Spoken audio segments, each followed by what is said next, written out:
नमस्कार साहित्य रसिक मित्र हो.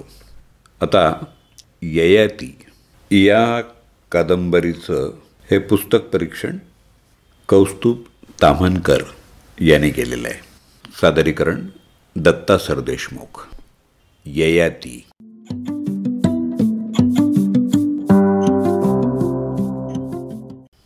काल ययाती परत एकदा वाचून झाली. परत परत वाचावी अशीच ही कादंबरी आहे.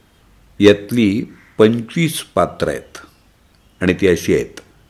1 ययाती, दुसरं नहुष म्हणजे ययातीचे वडील, 3 राजमाता ययातीची आई, अलका ययातीची बालवयातली आकर्षक स्त्री, पुरुरवा ययातीचे आजोबा, इंद्रायणी इंद्राची पत्नी, अगस्त्य ऋषी म्हणजे नहुष महाराजांना शाप देणारे ऋषी, 8 अंगिरस ऋषी, 9 कच, 10 माधव तारका माधवची पुतणी, दस्यू एक जमात, देवयानी ययातीची पत्नी आणि ती शुक्राचार्याची मुलगी आहे, शर्मिष्ठा वृषपर्वा राजाची मुलगी ययातीची पत्नी, शुक्राचार्य म्हणजे देवयानीचे वडील,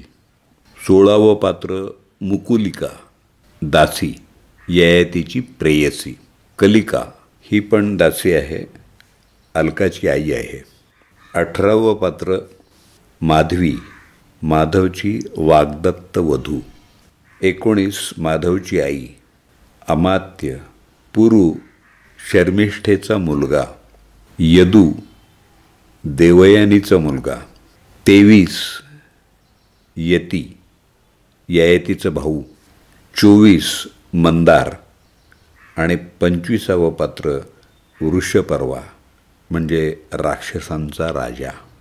तर मित्र हो, ही सर्व 25 पात्र या कादंबरीत फार महत्त्वाची आहेत, कारण यातलं प्रत्येक पात्र म्हणजे मनुष्य स्वभावाचा नमुना आहे. अखेरच्या 454 ते 480 या 26 पानात ययाती कादंबरीचे लेखक वि. स. खांडेकर यांनी ययाती ही कादंबरी लिहिण्यामागची त्यांची भूमिका मांडली आहे.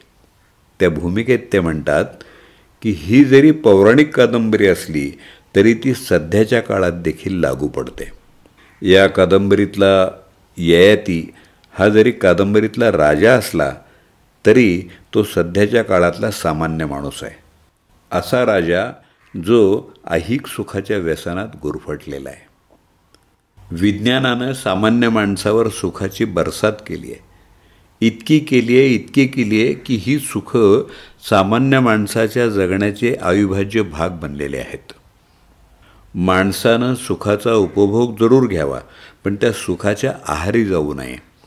सुखाचं व्यसनात रूपांतर कधी होतं हे त्या सुख उपभोगणाऱ्या माणसाला कधीच समजत नाही. सुख म्हणजे सर्वस्व नाही हे जेव्हा माणसाला समजतं तेव्हा तो ज्ञानी होतो. अशा ज्ञानी माणसाचं प्रतिनिधित्व कच करतो. कचाला देवयानी आपलं सर्वस्व अर्पण करायला तयार असते, पण उपभोग आणि कर्तव्य यांच्या सीमारेषा कचाला पक्क्या माहीत असतात. तो देवयानीच्या प्रेमाला आव्हेरतो आणि राष्ट्रकार्यासाठी स्वतःला समर्पित करतो. देवयानी ही सूड, मत्सर, अभिलाषा, हाव यांचं प्रतीक आहे. ती कायम स्वतःमध्ये मग्न असते. ती आणि तिचे वडील शुक्राचार्य यांच्याशिवाय तिच्या जीवनात कशालाच महत्त्व नसतं. आपल्या सौंदर्याचा तिला गर्व असतो. महातपस्वी वडिलांचा शुक्राचार्यांचा स्वभाव त्यांना वाचाशक्तीमुळं मिळालेल्या अमर्याद अधिकारानं कोपिष्ट झालेला असतो. अशा या कोपिष्ट बापाचं प्रेम ही देवयानीची ढालच असते. तिच्या गर्विष्ठ स्वभावाचं मूळ तिच्यावर झालेल्या संस्कारातच दडलेलं आहे. आजकाल समृद्ध आईबापांची अशी बरीच बहकलेली मुलं आपण पाहतो. देवयानी ही त्यांचीच प्रतिनिधी आहे. शर्मिष्ठा ही प्रेमाचं प्रतीक आहे. वासना, उपभोग याहीपेक्षा प्रेम, त्याग आणि निष्ठा या गोष्टी तिच्या लेखी महत्त्वाच्या असतात. यती सुखाच्या शोधात परागंदा होतो.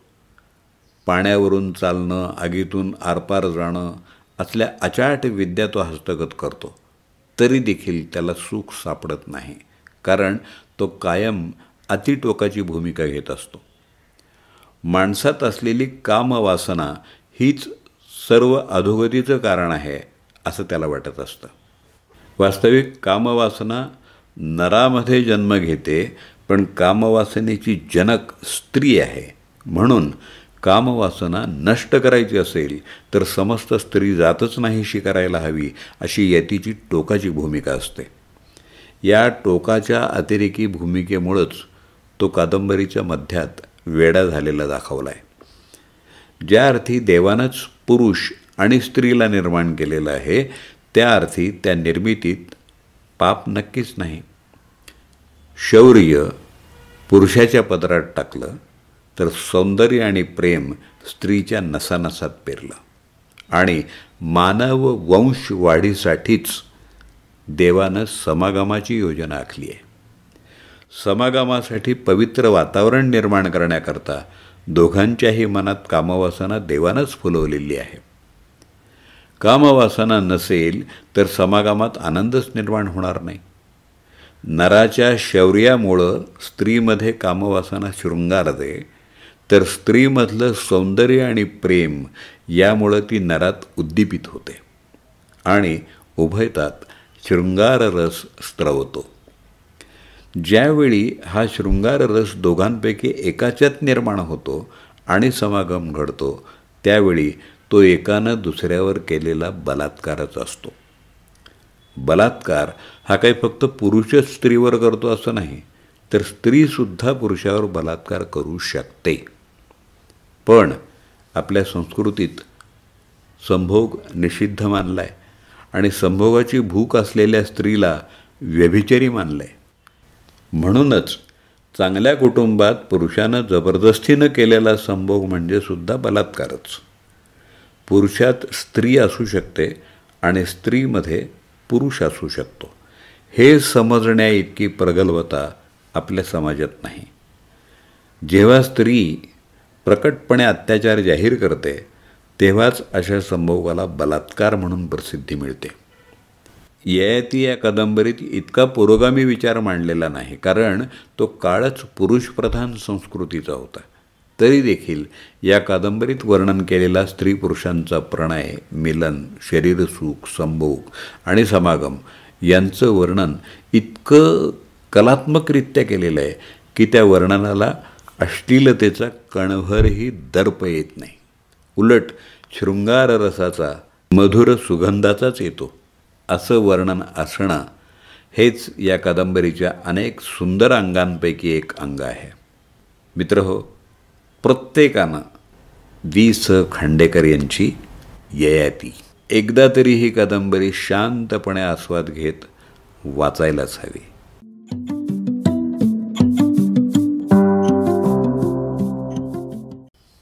ययाती या वि.स. खांडेकर यांच्या कादंबरीचं परीक्षण करणाऱ्या या लेखाचं वाचन आत्ताच आपण ऐकलं. लेखक कौस्तुभ ताम्हनकर. त्यांचा मोबाईल नंबर 9819745393. निवेदक दत्ता सरदेशमुख. 8329730186.